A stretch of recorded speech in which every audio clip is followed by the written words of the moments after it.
నేనైతే ప్యాన్ పెట్టేసుకున్నాను. ఈ ప్యాన్ లో 1 కప్పుడు రవ్వ, ఈ రవ్వ వేసి బాగా దీన్ని రోస్ట్ చేసుకోవాలి. బాగా అంటే మరీ బ్రౌన్ కలర్ వచ్చేలాగా అనుకుంటారేమో, లేదు వదిన, ప్యాన్ వెచ్చదనం ఏదైతే ఉందో అది రవ్వకి తాకితే చాలు. గరం గరం సాంబార్ ఎలాగో అక్కడ రెడీ అయిపోతుంది కాబట్టి అలానే గరం గరం టమాటా రవ్వ ఇడ్లీ, అది కూడా కాంబినేషన్. వా, ఇడ్లీ సాంబార్ కాంబినేషన్. అలాంటిది సాంబార్ కూడా డిఫరెంట్ గా చేస్తున్నాను, ఇడ్లీ కూడా డిఫరెంట్ గా ఉంది కాబట్టి అది కూడా ఇన్స్టెంట్ ఇడ్లీ. నానబెట్టి మిక్సీ పట్టి రాత్రి రవ్వ కలిపి పొద్దున ఫర్మెంట్ అయ్యేలాగా వెయిట్ చేసి అంత లేదు, అది నా స్పాట్ లో అయిపోతుంది. అలా పిల్లలు అడిగారో లేరో ఇలా గరం గరం చేసేయచ్చు.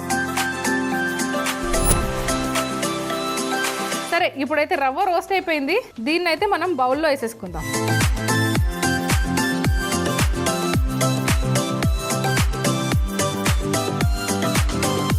రవ్వని మనం ఒక బౌల్లో తీసుకున్నాము. రవ్వ ఎంతైతే తీసుకున్నామో అంతే నీళ్లు తీసుకోవాలి.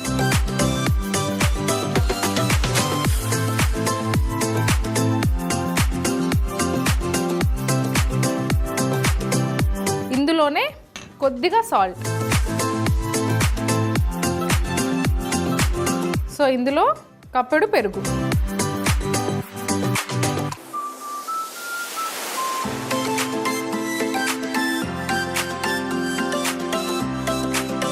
అయితే ఇప్పుడు ఇంకోటి వదిన, ఇడ్లీలో బాగా రావాలి అంటే మనం ఏవైతే మిశ్రమాలు ఇందులో వేసామో, పెరుగు కానివ్వండి, రవ్వ, నీళ్లు బాగా మిక్స్ చేసుకోవాలి. ఉండలు అస్సలు ఉండదు.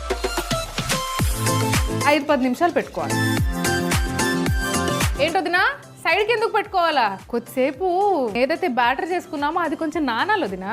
సో దీనికి కొంచెం టైం ఇస్తా. అంతలోపు నేను తాలింపు వేసేసుకుంటా.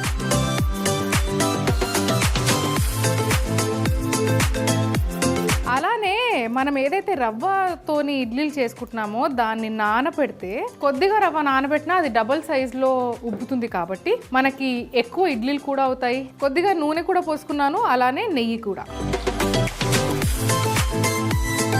ఆవాలు, జీలకర్ర, శనగపప్పు,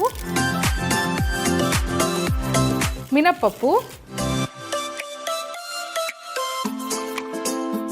అంటే ఇప్పుడు ఇవన్నీ మనం తాలింపు చేసుకుంటున్నాం కాబట్టి ఇందులో శనగపప్పు కానివ్వండి, మినప్పప్పు కానివ్వండి కొద్దిగా వేగాలి. చాలా కొద్దిగా, అంటే లైట్ కలర్లో రావాలి. ఇప్పుడు ఇందులోనే సన్నగా తరుక్కున్న పచ్చిమిర్చి, సన్నగా తరుక్కున్న అల్లం, అలానే కరివేపాకు కూడా వేసుకోవాలి.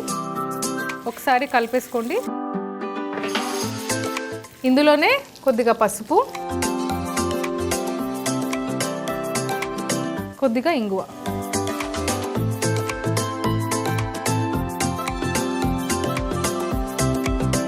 ఇప్పుడు ఇదే తాలింపులో చూడండి ఇన్ని జీడిపప్పు చిన్నగా తరుక్కోవాలి.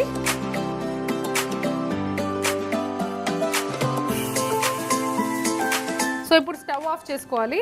ఆల్రెడీ ప్యాన్ ఏదైతే వేడి ఉందో ఆ వేడికే ఇవన్నీ కూడా బాగా వేగిపోతాయి. ఇప్పుడు మనం ఆల్రెడీ కొద్దిసేపు నానడానికి ఏదైతే రవ్వ, పెరుగు ఇంకా నీళ్ళ మిశ్రమం ఉందో ఇందులోనే కొద్దిగా కొత్తిమీర, కొద్దిగా బేకింగ్ సోడా, దీన్ని ఒక్కసారి కలిపేసుకొని ఇందులో ఇప్పుడు మనం ఏదైతే తాలింపు చేసుకున్నామో ఆ తాలింపు వేయాలి.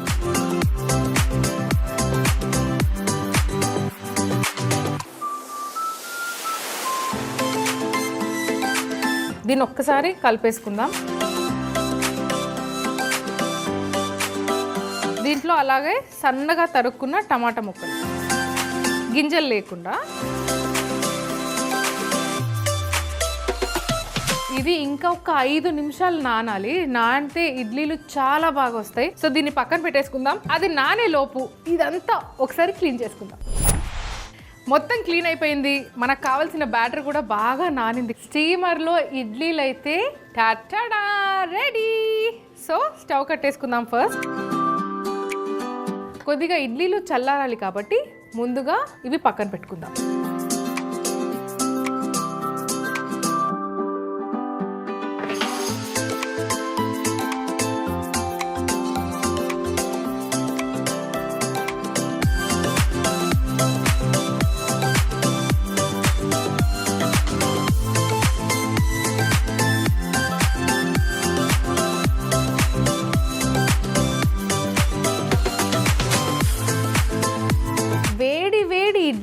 పైన కొద్దిగా నెయ్యి.